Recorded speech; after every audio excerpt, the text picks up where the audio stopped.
Hello नमस्कार, स्वागत आहे तुमच्या सगळ्यांचं नवीन एका व्हिडिओजमध्ये. तर आता संध्याकाळच्या वाजलेल्या आहेत 6:15 झालेले आहेत. अंधार लवकरच पडतो. 6 वाजल्यापासूनच अंधार पडायला सुरुवात होते. दिवस लवकर मावळतो ह्या दिवसात. तर इथं देवाजवळ दिवा लावलेला आहे, तुळशीजवळ सुद्धा दिवा लावलेला आहे. तर हे 5 वाजताचं आहे. आता इथं मी 5 वाजता मुलं शाळेतून येतात 4:30ला, तर 5 वाजता इथं चहा ठेवलेला आहे. तर त्याने अगोदर खाल्लेलं आहे. आल्यानंतर असं काय असं ते वरचं खातात आणि नंतर आज दूध नको होतं, तर त्यांना चहा बिस्किट खायचं होतं. आता चहा असा कधी तर असतो एखाद दिवशी, रोज असा देत नाही. त्यांना वाटलं आज मला आवडलं, म्हणजे इच्छा झाली की मग म्हणतात की आम्हाला आज चहा बिस्किट पाहिजे. तर चहा झाल्यानंतर स्वयंपाकाला लगेच मी करायला घेते. स्वयंपाक आमचा शक्यतो लवकरच असतो. संध्याकाळी 7:30पर्यंत आमची सगळ्यांची जेवणं होतात. तर इथं आज मेथीचं पिठलं करायचं होतं आणि पावट्याचं आहे ते कालवण, म्हणजे आमटी करायची होती. तर पिठलं, आता मेथीची भाजी पण आणि पिठलं पण दोन्ही पद्धतीने आपल्याला ही मेथीची भाजी करता येते.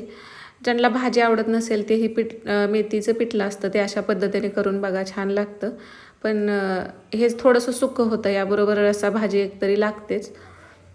बिन पाणी टाकता आपण भाजीला जे पाणी सुटतं त्यामध्येच हे करून घेतो. तर यामध्ये मिरची थोडीशी जास्त घातलेली आहे, कारण तिखट असलं की हे पिठलं चांगलं लागतं. आणि लसूण पण थोडासा जास्त टाकायचा. मिरची आणि लसूण मिक्सरमधून बारीक करून घेतलेलं आहे आणि कोथिंबीर इथं चिरून घेतलेली आहे. भाजी आता 2-3 वेळा धुवून घेतली, कारण भाज्यावरती आता ह्या दिवसात मवा जास्त पडतोय. तर किती वेळा जरी धुतलं तर असं मोठ्या भांड्यात पाणी घेऊन ते धुवून घ्यावे लागते 2-4 वेळा, तर सगळा मवा जोपर्यंत निघून जात नाही तोपर्यंत. कारण थंडीच्या दिवसामध्ये झाडांवरती सुद्धा मवा आणि भाज्यांवरती सुद्धा पडतो. तर भाजी कट करून घेतली, कारण पिठलं करायचं असेल तर शक्यतो भाजी कट करूनच घ्यायची. म्हणजे बारीक भाजी असली तर ते पिठलं जे आपण करतो ते सुट्टं होतं. तुम्हाला जेवढी बारीक कट करता येईल तेवढी तुम्ही कट करून घेऊ शकता. आणि आता तवा गरम करायसाठी ठेवलेला होता, तर यामध्ये थोडंसं तेल टाकलेलं आहे. यामध्ये आता थोडंसं जास्तीचं तेल टाकलेलं आहे. ज्यावेळी आपण इतर भाज्याला कमी टाकते मी, पण पिठलं करायचं असेल मेथीचं तर थोडंसं नॉर्मल, जास्त पण नाही, त्या नेहमीपेक्षा थोडं जास्त आहे. आणि यामध्ये आता जिरं मोहरी टाकली आणि ते फुलल्यानंतर छान, आता नुसती भाजी करते त्यात जिरं मोहरी टाकत नाही, पण पिठलं करायचं आहे त्यामुळे यामध्ये टाकलेलं आहे. आणि यामध्ये लसूण मिरची ही पण भाजून घेतल्यानंतर कोथिंबीर टाकलेली, आणि कोथिंबीर पण तेलामध्ये अशी छान परतून घ्यायची, म्हणजे ह्याचा छान कोथिंबीरीचा स्मेल भाजीला लागतो. तर ही कट केलेली भाजी यामध्ये टाकून, यामध्ये मीठ थोडंसं टाकायचं आणि झाकून ठेवलं नाही, ह्याला पाणी सुटतं. वरून पाणी दुसरं टाकायची गरज पडत नाही. आणि तुम्हाला हवं असेल आणि भाजीला जर नाही सुटलं पाणी तर मग थोडंसं पाणी तुम्ही टाकू शकता. तर ह्या पाण्यामध्येच भाजी चांगली आपल्याला अगोदर शिजवून घ्यायची. तर 2-3 वेळा असं बारीक गॅसवरती झाकून वाफ काढून घेतलेले. तर इथं आता पावट्याची भाजी करायची होती, तर हा सोलून घेतलेला पावटा भाजून घेतला. आता कांदा वगैरे न टाकता ही भाजी मी करते पावट्याची. अगदी साधी सिंपल आमटी असते ती. आणि त्याचसोबत इथं भात पण लावला आहे. तर कधी कुकरमध्ये असतो शक्यतो असा वरतीच शिजवते. वरती पण असं याच्यावरती झाकण ठेवलं की बारीक गॅसवरती होतो, याला पण जास्त वेळ लागत नाही.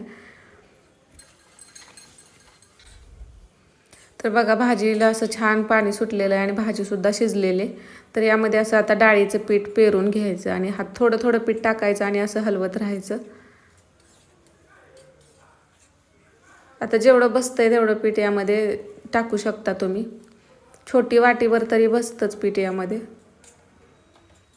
आणि भाजी शक्यतो जास्त घ्यायचीच नाही, थोडीच भाजी घेतली तरी भरपूर असं हे पिठलं तयार होतं. आणि जास्त भाजी असेल तर मग ते खूप होतं.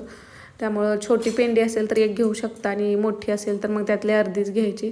तर आता ह्याला बघा एवढं यामध्ये पीठ टाकलेलं आहे आणि झाकून परत ह्याला बारीक गॅसवरती ठेवून दिलं. अजून 1-2 वाफ काढून घ्यायची, म्हणजे पिठामध्ये आपण पाणी वगैरे नाही, किंवा भाजलेलं पीठ असेल तर ते सुद्धा तुम्ही टाकू शकता. बेसन पीठ आहे ते थोडंसं अगोदर भाजून घेतलं तरी चालतंय. तर पावटा इथं पावट्यामध्ये फक्त असाच पावटा भाजून घेतलेला आहे, त्यामध्ये तेल वगैरे नव्हतं टाकलेलं. आणि तेलामध्ये आता जिरं टाकलेलं आहे आणि कोथिंबीर पण यातच टाकली. आता टोमॅटोची पेस्ट करून ठेवलेली पण ती टाकायची मी विसरून गेली. तर इथं टोमॅटोची पेस्ट टाकू शकता तुम्ही. कांदा टाकायचा असेल तर टाकू शकता, किंवा नुसतं असं आहे हे सगळं मसाला आपलं नेहमीचं साधी आपण ह्याची आमटी करतो तसं केलं तर सुद्धा यामध्ये मग जे काही मसाले टाकायचे आहेत ते टाकून घ्यायचं. आणि पेस्ट केलेली माझी तशीच राहिली मिक्सरच्या भांड्यामध्ये. कधी असं गडबड असेल तर असं होतं कधी कधी चुकून. आणि मग हे सगळे मसाले भाजून घेतल्यानंतर यामध्ये पाणी टाकून घेतलं आणि शेंगदाण्याचं कूट आणि लसूण बारीक केलेलं होतं एकत्र, तर हे यामध्ये टाकलं. आणि पाणी थोडंसं गरम झाल्यानंतर मग आपण भाजून घेतलेला पावटा यामध्ये टाकायचा. थंड पाण्यात पावटा टाकला की तो जो भाजून घेतल्यावर जो मऊ सॉफ्ट झालेला असतो तो परत कडक होतो.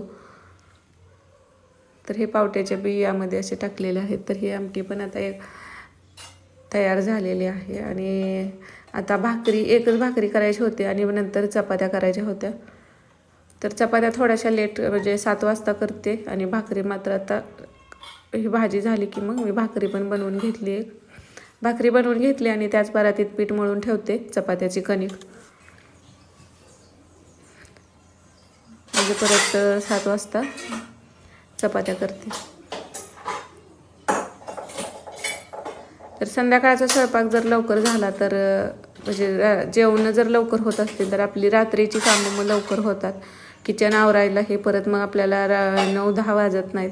तर 8पर्यंत आमचं सगळं किचन भांडी सगळं आवरून झालेलं असतं, जेवण लवकर होत असल्यामुळं.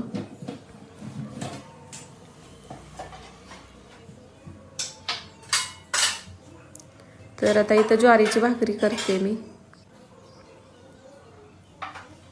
तर आम्ही दोघंच भाकरी खातो. तर आज हे पण जेवायला नव्हतं, त्यामुळं माझ्यासाठीच फक्त मी एक भाकरी केली आहे आणि बाकीच्यांसाठी मला चपात्या करायच्या होत्या.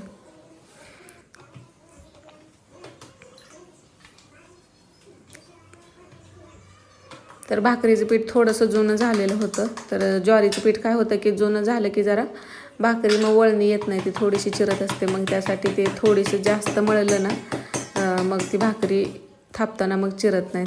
मळताना थोडंसं त्याला जास्त वेळ जरा मळण्यासाठी द्यायचा. किंवा तयार झालेला भात असेल ना तो थोडासा घातला तरीसुद्धा मग ते चिकट होतं. पण आता गरम पाणी टाकूनसुद्धा केली जाते, पण अजून येते भाकरी त्यावर थोडंफार एवढं चिरत नव्हती म्हटल्यानंतर मी गरम पाणी वगैरे केलं. तर आता त्याच परातीत कणिक मळून पण ठेवणार आणि ही एक भाकरी आहे. एवढी भाकरी झाली की मग आता फक्त नंतर आता चपात्याच करायच्या राहतात. तर 7 वाजता नुसतं चपात्या केलं की होतं. तर हे पिठलं पण असं छान. हे पिठलं शक्यतो जेवायच्या वेळी थोडंसं गरम करून घ्यायचं, जरी आधी जरी केलं असलं तर, कारण गरम गरम हे खायला छान वाटतं. नक्कीच ह्या पद्धतीने हे बेसनचं पीठ म्हणजे मेथीचं पिठलं आपण साधं पिठलं करतो त्याच पद्धतीने हे पिठलंसुद्धा करून बघा, छान लागतं. आणि सोबतच भातसुद्धा तयार झालेला.